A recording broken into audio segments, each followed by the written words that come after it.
as I didn't actually set up the thing for, so that's a bit of a fail. There we go. And this was going to go up to the top right corner before I deleted it previously in my setup. So this is going to go somewhere. It's going to go around this location here. I'll make it the right size and stuff in just a moment. There we go. Perfect. Perfecto. See, it's almost like it was correct as soon as we opened it up. So, spawning in the upper left hand corner. It's been quite some time actually since I've casted this guy. Used to be someone I would cast, you know, almost a lot of the time. He played in a lot of my early tournaments, and he's always a big kind of online cup player.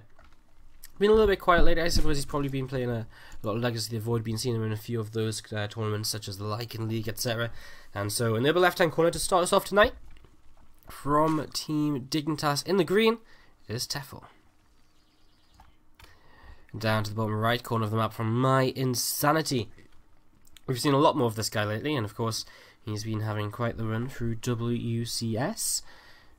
The Yellow Zerg player, Petraeus.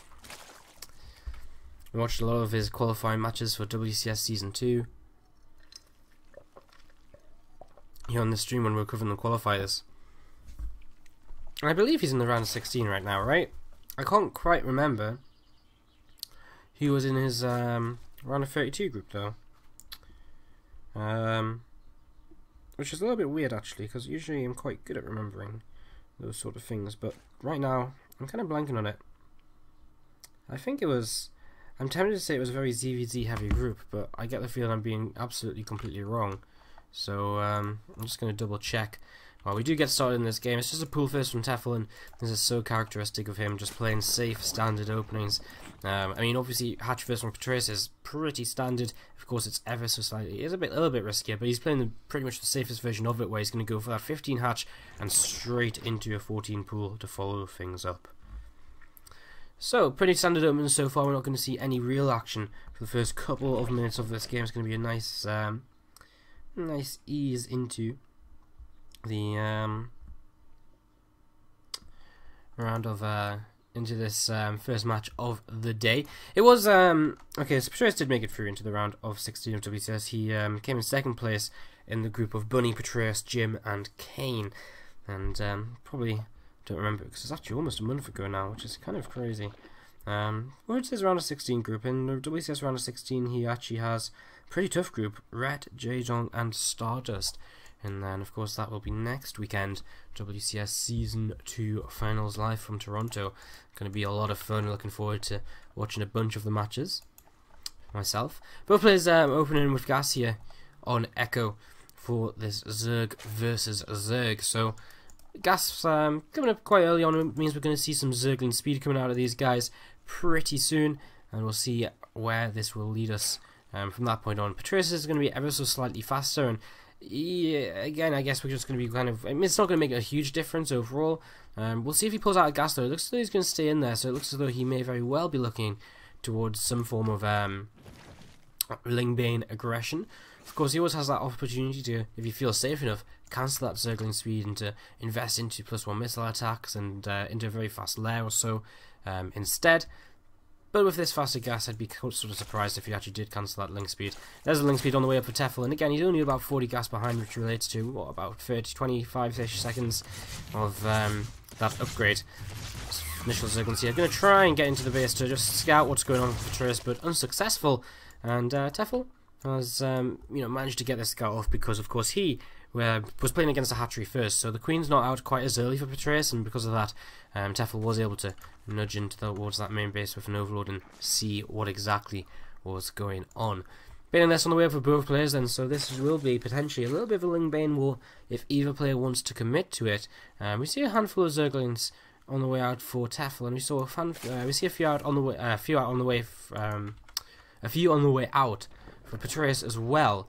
So not loads, just a few, and I wouldn't really think that either of these guys are really going to commit into this. We can already see that drones are coming up behind this Zergling production, so just going to be a very light amount of pressure and a couple of banelings maybe on either side.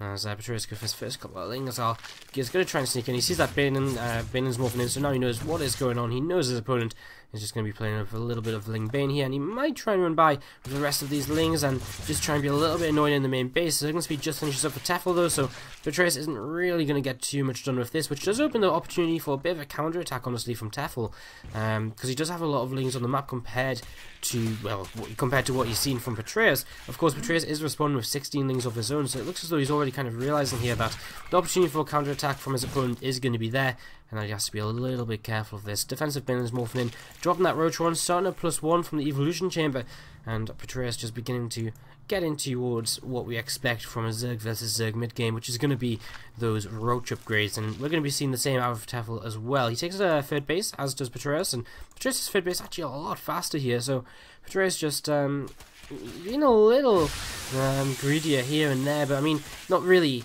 greedy, just getting away. I mean, he's kind of getting away with it, right? I mean, nothing really denying this here from Tefel. A couple more Banes morphing in. I mean, there's still Banelings over here for Petraeus, which are slowly but surely cleaning up everything on his side of the map, which is from Tefel. Looks as though, due to one bad Baneling hit, he might struggle a little bit to clean the rest of this up, but I think overall he should be just about okay. I mean, he's under no risk at all, really, from losing this. Actually, or is he actually? A few lings starting to pour in here. He has a few more lings added on in the production tab. Nice turnaround on one Baneling there, and he trades one Baneling for 2. As again, Tefel doesn't really have the units here to really take down this third base. A nice little hit squad of lings for Petraeus. Also going to try and deny the fourth base of, the third base of Tefel right now. And as he moves through the middle of the map, we'll pick up a few more units. And well, I mean, behind this, Petraeus does have them roaches on the way up, and the first roaches are starting to pop up now. But on their own, only a couple of roaches. They can be surrounded, and they will be dealt with quite quickly by a superior number of Zerglings. Another roach on the way over a Baneling as well, and again I think Petraeus is going to have enough to really hold this off. These 4 Zerglings of Petraeus still working against this third base of Tefel, and Tefel with 22 more lings on the way, surely he's going to recognise this now and be able to clean this up in time. He really shouldn't lose this. That would be a major mistake from him if he did, as these few lings getting turned away once again, and oh, this Petraeus taking so much damage, and okay, I mean, he doesn't kill it yet, but it's going to be on so few hit points that any form of roach aggression has the potential there to just go in and finish it off. So Tefel's going to have to be very cautious of his third base. Both players finishing that third base now, of course, and Tefel actually holds a army supply lead and a worker supply lead. So he's had this kind of 5-ish worker lead for a little while now, and it seems to be starting to pay off with a little bit of an army lead, and he's only just now starting to go into his roaches as well. His own +1 was a little bit later, but it looks as though Tefel not rushing into his +2, meaning that Tefel really has an opportunity to catch up a little bit. A handful of Banelings just going to look to try and see if they can catch the Zerglings a little bit off guard and get some nice connections, but unfortunately that will not be the case, and both players just backing off for now. And neither player really looking to get aggressive here, as both of them just look to be continuing to drone on up, to be droning on up here. Neither, again, moving across the map, neither really. I mean, okay, Tefel does have this set of Zerglings, but he's not committing to a full attack with all of his roaches, etc. It's just this one, hit squad which is going for a run by, and in fact, a very effective run by it has been so far.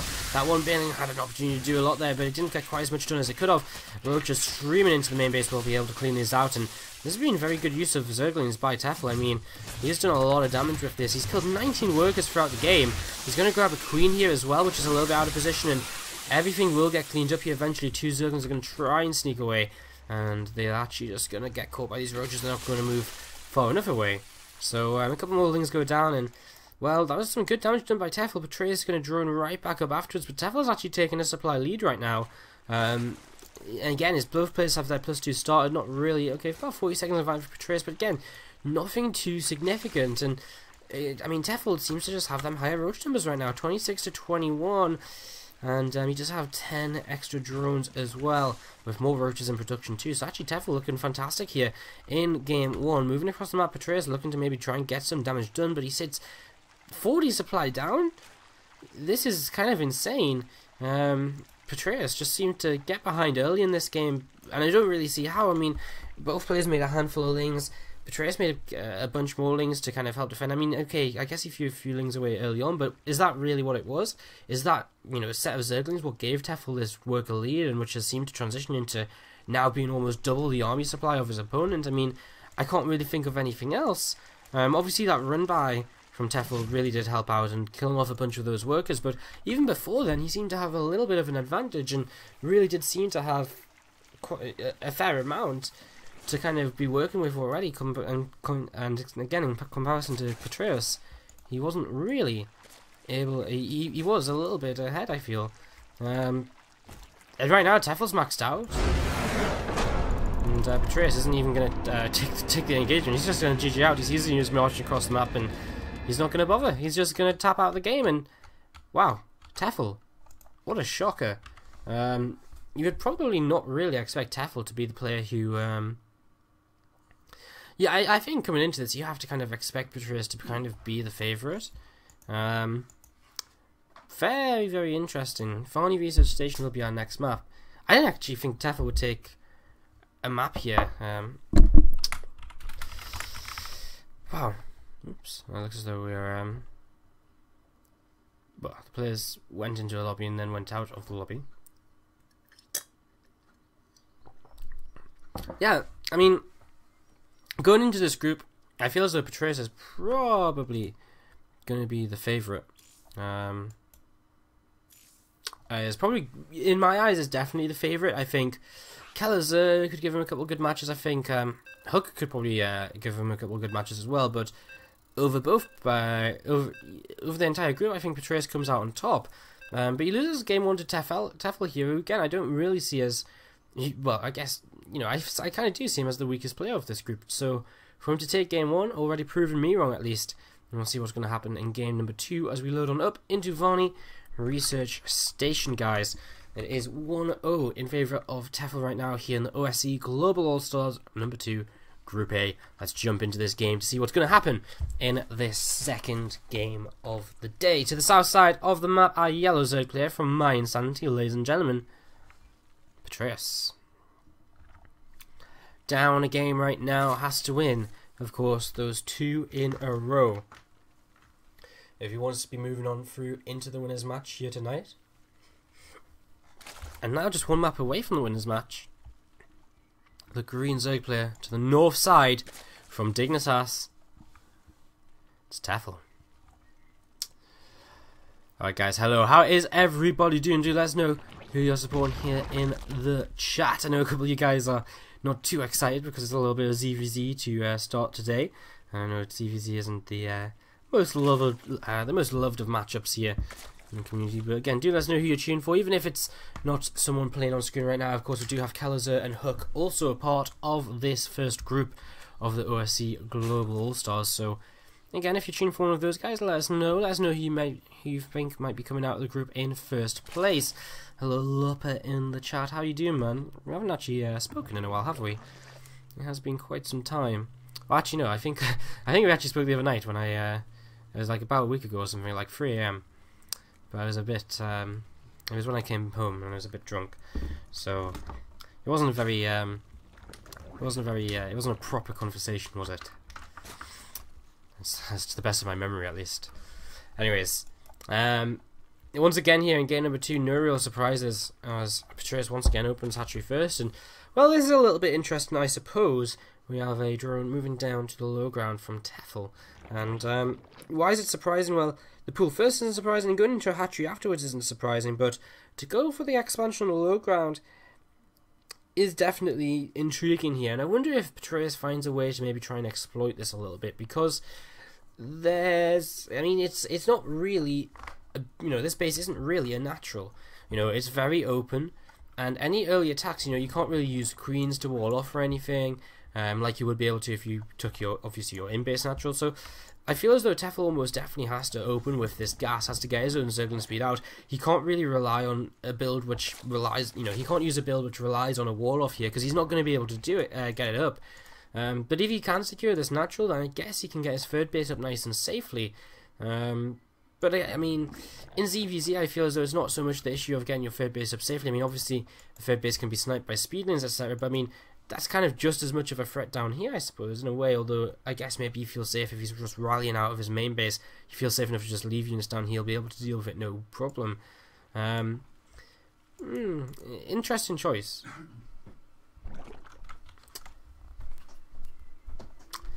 I'm definitely intrigued. So we've got a couple of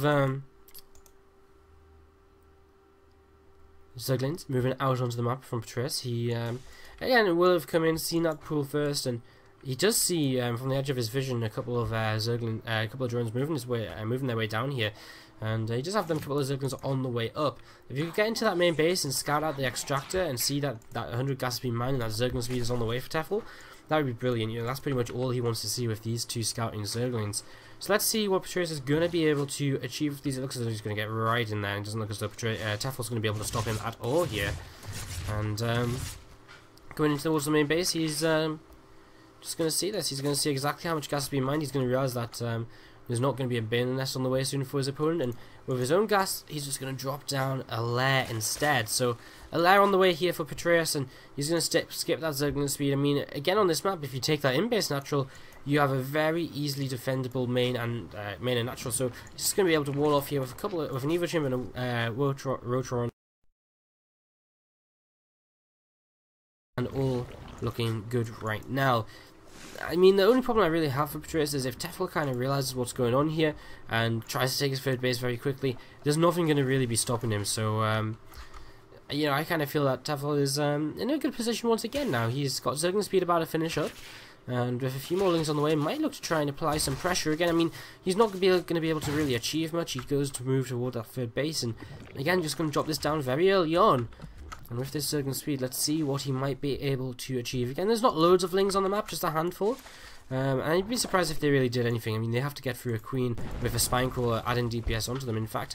Well, the spine crawler's going to move down to the low ground here, and he already finds himself a creep tumor to pick off. And the spine crawler's actually stuck, he's not able to burrow there, them lings dogging it out, and he's actually going to kill the spine crawler. Wow, so Tefel find himself a bit of an unorthodox snipe, but a snipe nonetheless, and it kills off that spine crawler, which is expensive. I mean, it's a drone, it's 100 minerals as well.